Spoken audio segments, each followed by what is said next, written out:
Hello guys, the depth queen स्वागत करती है अपने डार्क डेप्थ वर्ल्ड में।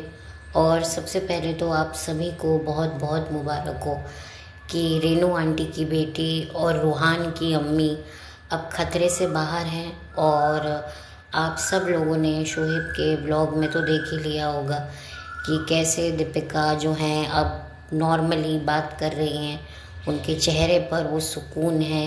लिटरली कहीं ना कहीं मुझे लगा कि इतने सालों के बाद मुझे दीपिका के चेहरे पर वो सुकून मिला जिसका वो ढिंढोरा पीटती थी।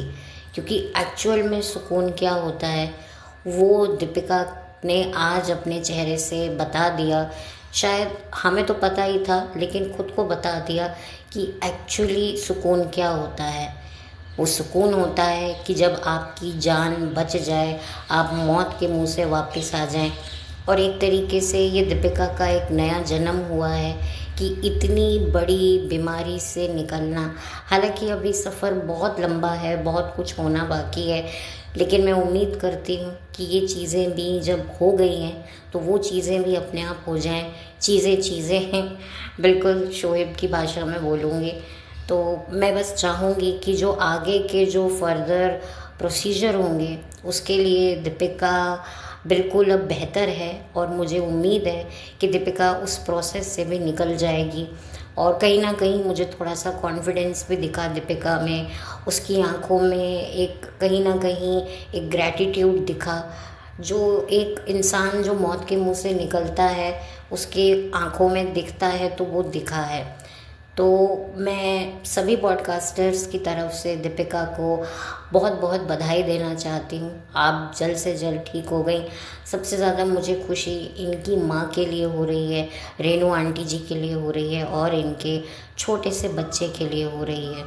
देखिए, इनको कुछ भी होता ना तो सबसे ज़्यादा दो जानें थी जो सबसे ज़्यादा सफ़र करती, एक इनकी मदर, एक इनका बच्चा।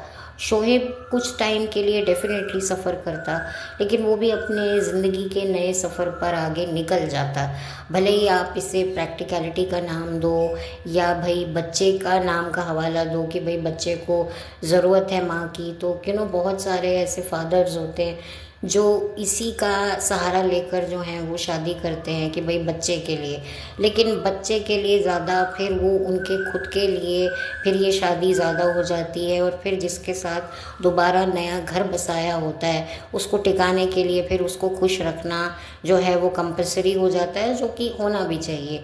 जब कोई इंसान आपको एक रेडीमेड रिस्पॉन्सिबिलिटी के साथ एक्सेप्ट कर रहा है तो फिर ये आपकी भी रिस्पॉन्सिबिलिटी होती है कि उसको जो है वो कंफर्ट दे। एक तरीके से गिव एंड टेक का रिलेशनशिप होता है हस्बैंड वाइफ के बीच में, तो ये कोई नई बात नहीं है, चाहे पहली शादी हो चाहे दूसरी शादी हो। तो खैर वो एक अलग बात है। और रही बात कि दीपिका जो है अब वापस से अपनी सास का गुणगान करेंगी या नहीं करेंगी, तो मैं आपको बता दूं ये गुणगान रुकेगा नहीं। जब तक ये व्लॉगिंग का चैनल इन लोगों का चलेगा, ये हम साथ साथ है का जो एक फेक ड्रामा है वो चलेगा, क्योंकि वही इनकी बुनियाद है। और स्पेशली शोएब और दीपिका के रिश्ते की बुनियाद ही यही है कि उसके माँ बाप का ख्याल रखना। जब शोहेब खुद ये बात बोलता है कि मैंने दीपिका से शादी इसीलिए करी क्योंकि वो मेरे माँ बाप का बहुत करती है, तो फिर कैसे हो सकता है कि वो अम्मी अम्मी ना करे। ये तो उनके रिश्ते को चलाने का एक ओटीपी है। तो ये होता भी है, बहुत सारी फैमिलीज़ में होता है। और ये कहीं ना कहीं मैंने भी ये चीज़ देखी है कि औरतों को करना पड़ता है, क्योंकि शोहेब जो है वो एक अच्छा पति, अच्छा पिता बाद में है, पहले वो एक अच्छा बेटा है। और क्या होता है कि अब मैं क्या बोलूँ, शोहेब भी शायद अपनी जगह सही होगा कि भाई जिन्होंने मुझे जन्म दिया, इस लायक बनाया, मैं उनकी इज़्ज़त की धज्जियाँ उड़ते हुए कैसे देखूँ। अगर शोहेब का पॉइंट ऑफ व्यू देखें तो सही भी है। इस पर हम शोहेब को बार बार कसूरवार नहीं कह सकते ना कि ममाज बॉय है, मावड़िया है। लेकिन भाई जिसकी माँ बाप ने उसको मुंबई भेजा एक्टर बनने के लिए, वो बात अलग है कि बहुत जल्दी उसको दीपिका का साथ मिला और फिर उस साथ से उसको जो है काफ़ी उसने तरक्की देखी। ऑफ कोर्स शोएब की भी जो है एफर्ट ज़रूर होंगे, मैं ये नहीं कहती कि भाई शोएब को कुछ नहीं आता या ऐसा कुछ है, लेकिन हाँ दीपिका का साथ काफ़ी मुबारक रहा शोएब के लिए, और शोएब को भी कहीं ना कहीं इस वक्त ये चीज़ रियलाइज़ होगी कि दीपिका की उसकी लाइफ में क्या इम्पोर्टेंस है। लेकिन चलो जो जो भी बात है, लेकिन मैं चाहूँगी कि अब शोएब जो है ठीक है, पर्दे पर जितना अपनी माँ बहन परिवार को ग्लोरीफाई करना है ज़रूर कीजिए, लेकिन पर्दे के पीछे दीपिका को संभालिए। दीपिका को वो तवज्जो, वो अटेंशन जो वो काफ़ी वक्त से चाह रही थी, उसे वो मिलना चाहिए। और स्पेशली मुझे खुशी है रेनू आंटी जी के लिए कि उनकी बच्ची वापस आ गई है। एक माँ के लिए तो ये क्या कह सके, और अगर कुछ भी बात होती ना तो वो माँ तो जीते जी ख़त्म हो जाती कि भाई ये क्या हो गया, क्योंकि जब वो देखती अपने आसपास कि हर कोई मूव ऑन कर गया है तो कहीं ना कहीं एक दुख तो आता है कि मेरी बेटी चली गई। बाकी सब लोग जो हैं भले ही वो खुद भी कहती कि हाँ कोई बात नहीं, लेकिन एक अंदर से तकलीफ़ तो होती ही होती है। तो खैर रेनू आंटी के लिए मैं बहुत खुश हूँ कि बुढ़ापे में जो उनका सहारा था वो आज भी बरकरार है, और मैं चाहूँगी कि उनके बुढ़ापे का सहारा बरकरार रहे, और उनकी जो नवासा है रूहान, उसको भी जो है अपनी अम्मी का जो साथ है वो काफ़ी लंबा मिले। और मैं तो चाहती हूँ कि रूहान का साया जो है वो रूहान के ऊपर जो उसकी अम्मी का साया है यानी कि दीपिका का साया है वो बना रहे। मेरी तो यही दुआ है, और मुझे बहुत अच्छा लगा कि दीपिका को देखकर, और हम सब ने जो दुआएं करी हैं, शायद मैं ये बात कहूँगी कि जितनी दुआएं अपनों ने करी हैं उससे कई कई कई ज़्यादा उन लोगों ने दुआएं करी हैं जो शायद एक वक्त पर दीपिका को क्रिटिसाइज़ करते थे। हमने दीपिका को हमेशा उसकी उल्टी सीधी हरकतों को लेकर कॉल आउट किया है, हमें कोई दीपिका से कोई मसला नहीं है। और मैं तो यहाँ तक बोलूँगी, माफ़ करना, कि शायद हो सकता है हम सब की दुआएं तो दीपिका के साथ थी ही, शायद कोई और शख्स, मासूम शख्स था दीपिका की लाइफ में जो शायद उसके लिए दुआ कर रहा था। अब आप लोग समझ गए होंगे कि मैं कहाँ बात कर रही हूँ। अब देखिए उसके वजूद को लेकर बहुत सारे सवालिया निशान लोग उठाते हैं, किसी को लगता है किसी को लगता है नहीं है। अब वो एक अलग बात है, वो एक अलग डिबेटेबल टॉपिक है, लेकिन यस मुझे लगता है कि उस मासूम की भी दुआ लगी है, क्योंकि शायद अब मैं क्या बोलूँ, अब मैं इससे आगे कुछ नहीं बोलूँगी, आप लोग समझदार हैं। तो बहुत सारा जो है मैं चाहूँगी दीपिका को एक अच्छा माहौल मिले। दीपिका को मैं यही कहना चाहूँगी कि ये जो आपको एक ग्रेस लाइफ मिली है, ग्रेसफुल लाइफ तो नहीं कहूँगी मैं, ब्लेस्ड लाइफ मिली है जो एक्चुअल में आपको जो है खुदा ने, भगवान ने, ईश्वर ने दी है, उसका आप सदुपयोग करें, आप अपना ख्याल रखें और नेगेटिविटी चीज़ों से दूर रहें, अपने बच्चे को संभालें, अपनी मदर को संभालें। और रही बात शोएब की, तो शोएब को भी संभालो, लेकिन सबसे पहले अब खुद की हेल्थ को भी देखो कि भाई मेरी हेल्थ कहाँ जा रही है। हेल्थ है तो सब कुछ है, कहते हैं ना हेल्थ इज़ वेल्थ। अगर एक इंसान के पास पैसा भले ही ना हो, लेकिन अगर एक अच्छी हेल्थ है ना, तो वो इंसान अमीरों से भी अमीर है, ये मैं मानती हूँ। तो ज़्यादा कुछ नहीं बोलूँगी, मेरा किसी को भी कॉल आउट पिन पॉइंट करने का या क्रिटिसाइज़ करने का बिल्कुल भी दिल नहीं है, क्योंकि जो चीज़ें सालों से चलती आ रही हैं वो आगे भी चलती रहेंगी। तो खैर वो एक अलग बात है। वो बात अलग है कि दीपिका थोड़ी और रिकवर कर जाएं, वापस से अपने व्लॉग शुरू करें, तो फिर हम दीपिका पर बात करें। लेकिन खैर अभी दीपिका को पूरा रेस्ट करना चाहिए और अपने घर को जाकर संभालना चाहिए। उस घर को दीपिका की ज़रूरत है जो उसने अपनी मेहनत से बनाया है, अपने बच्चे के लिए, अपनी माँ के लिए एंड ऑफ कोर्स अपने हस्बैंड के लिए तो बनाया ही बनाया है। और शोएब से भी मैं कहूँगी कि दीपिका को हर उस इंसान से दूर रखे जो उसकी मेंटल पीस को डिस्टर्ब कर सकता है।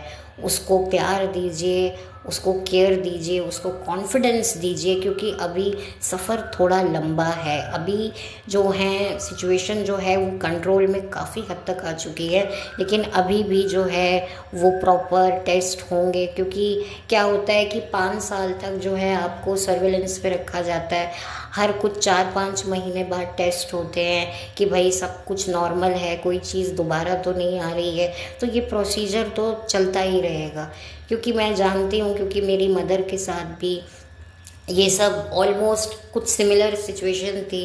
मैंने पहले भी बात करी थी। तो आज भी जो है उनके टेस्ट वगैरह होते रहते हैं। तो ये सारी चीज़ें चलती हैं। एंड जो शोहेब की हेल्थ को लेकर भी लोग बात कर रहे हैं कि शोहेब काफ़ी जो है लूज़ वेट हो गया है। बिल्कुल, ये तो होना ही होता है। जो करीबी होता है ना, उसको सबसे ज़्यादा इफ़ेक्ट होता है। और इस वक्त जो शोहेब ने ज़िंदगी और मौत के बीच में दीपिका को झूलते हुए देखा है, तो वो इफ़ेक्ट तो आता ही आता है। आप बहुत ज़्यादा मैच्योर होते हो, आप उस हॉस्पिटल के माहौल में जब रहते हो तो देखते हो कि कितने लोगों के साथ क्या क्या हो रहा है, कितनी यातनाएं लोग भुगत रहे हैं। कहते हैं ना कि अगर आपके अंदर थोड़ा सा घमंड आ गया तो आप थोड़े वक्त के लिए हॉस्पिटल का चक्कर काटा हो तो वहाँ जो पेशेंट्स की हालत देखकर आपका जो सारा घमंड है ना वो निकल जाएगा। कैसे कैसे लोग जो हैं वो तड़प रहे होते हैं, कितनी यातनाओं में कितने लोग अपनी जान गंवा रहे होते हैं। तो ये सब देखकर ना आप रियलिटी के बड़े नज़दीक आ जाते हैं, और जब आप रियलिटी के नज़दीक आ जाते हैं ना, तब आपको ये सब सांसारिक मोह सब फीके लगने लगते हैं। तो मुझे भी पता है कि जब मेरी मदर की तबीयत ख़राब हो गई थी ना, तो मेरा भी यही हाल हुआ था। मैंने भी बहुत सारा वेट लूज़ कर लिया था, क्योंकि कुछ समझ ही नहीं आ रहा था कि क्या करें। ऐसी हालत हो जाती है बौखलाई हुई सी। मैं, मेरी फैमिली में जितने भी मेंबर थे, उन सब की मेंटल हेल्थ पर काफ़ी असर पड़ा था। और जो शख्स उनके साथ रह रहा था हॉस्पिटल में, उसकी तो और भी ज़्यादा मेंटल हेल्थ पे असर आ गया था, क्योंकि इतने लोगों को तड़पते हुए देखना, फिर किसी की डेथ हो रही है तो लोग रो रहे हैं, तो वो एक जो देखकर जो एक डर आ जाता है ना कि यार ये इनके साथ हुआ, कल को ये हमारे साथ भी हो सकता था या हमारे साथ हो जाता, तो ये बहुत इफ़ेक्ट करता है, बहुत इफ़ेक्ट करता है ये चीज़ें। तो आई एम श्योर कि शोएब के साथ ये जो भी हो रहा है ये बहुत नेचुरल है। बट ठीक है, अब शोएब भी वापस से बैक इन एक्शन आएंगे, वही अपना स्वैग स्टाइल जो वो दिखाते हैं वो दिखाएंगे, और फिर हम उनके ऊपर बात करेंगे। खैर अभी नहीं, अभी तो वक्त है। तो बस मैं इतना ही कहूँगी कि बहुत सारी मुबारक हो इब्राहिम को, स्पेशली शोहेब को, क्योंकि ये शोहेब की ही सबसे बड़ी खुशी है। दीपिका का उसकी लाइफ में होना एक बहुत बड़ा अचीवमेंट है। ये कोई माने या ना माने, शोहेब जो है वो दीपिका की लाइफ में मैटर जितना करता है, उससे कई ज़्यादा दीपिका मैटर करती है। एक तरीके से दीपिका शोहेब की बैकबोन है, और ये बात तो अब शोहेब को भी पता चल गई है। तो खैर अब ज़्यादा कुछ नहीं कहूँगी, और वीडियो को जल्द से जल्द करती हूँ मैं बंद, और मिलूँगी आप लोगों से बहुत जल्दी एक नए वीडियो के साथ। आप सभी को दिल से जो है मुबारक हो, क्योंकि हम सब ने जो दुआएं की वो रंग लाई, और हमारी प्यारी सिमर वापस से जो है हमें हंसती हुई मुस्कुराती हुई दिखी है। तो वाकई दुआओं में बहुत ताकत होती है। स्पेशली रूहान ने बहुत कुछ जो है वो, उसे भी बहुत सारी ब्लेसिंग्स मिली हैं, और एक माँ जो उसकी वापस आई है उसके पास, तो ये एक बच्चे के लिए बहुत बड़ी ब्लेसिंग होती है। मैं तो ऐसा मानती हूँ। अब मैं ज़्यादा तो कुछ बहुत बोल नहीं पा रही हूँ, क्योंकि अब मैं क्या बोलूँ, बट जितना भी मैं बोल पा रही हूँ मैं ये अपने एक्सपीरियंस के साथ भी बात कर रही हूँ। और बस, और तो कुछ अब मेरे पास वर्ड्स नहीं हैं, तो ज़्यादा कुछ और बोलूँगी नहीं। तो जाते जाते बहुत बहुत कॉन्ग्रेचुलेशंस हैं सभी लोगों को जिन्होंने दीपिका के लिए दुआएं करी। वाकई दुआओं ने अपना असर दिखाया, और प्लस कुछ इंसान के खुद के भी कर्मा होते हैं। लोग अक्सर ये बोलते हैं कि दीपिका को कर्मा मिला है, लेकिन देखिए कर्मा से ज़्यादा कुछ दीपिका के पुण्य कर्म भी थे जो सामने आए, जिसकी वजह से दीपिका जो है इस पूरी सिचुएशन से बाहर निकली हैं। ऑफ कोर्स उसमें दुआएं भी एक बहुत बड़ा एविडेंस है। तो खैर ये तो एक स्पिरिचुअल साइंस है, जिसके बारे में जितना बात किया जाए कम है। और ये स्पिरिचुअल साइंस जो है वो गहरी पे गहरी है। इसमें हम जितना डीप एंड डीप जाएंगे उतना ही जो है हमारी लाइफ में हमें बहुत सारी रियलिटी पता चलेगी। बट खैर ये अभी ज़्यादा मैं इस पर बात नहीं करूँगी। सबका अपना एक फेवरेट वो होता है, किसी को स्पिरिचुअल साइंस में इंटरेस्ट है, किसी को नहीं होता है। तो मैं इस चीज़ को ज़्यादा और खींचूंगी नहीं, क्योंकि मुझे लगता है कि ये प्लेटफॉर्म इतनी बातों के लिए काफ़ी है। जितना मैंने बोला है उतना काफ़ी है। तो बस अब बहुत जल्दी मिलूँगी मैं आपसे एक नए वीडियो के साथ। तब तक के लिए थैंक यू सो मच। और दीपिका को बहुत बहुत मुबारक, और शोहेब को बहुत बहुत मुबारक, रेनू आंटी को बहुत बहुत मुबारक, और रूहान को बहुत बहुत मुबारक। मैं तो कहूँगी रूहान को अम्मी मुबारक हुई हैं, उन्हें अम्मी वापस मिली हैं अपनी, तो उनको बहुत बहुत मुबारक। तो बाय।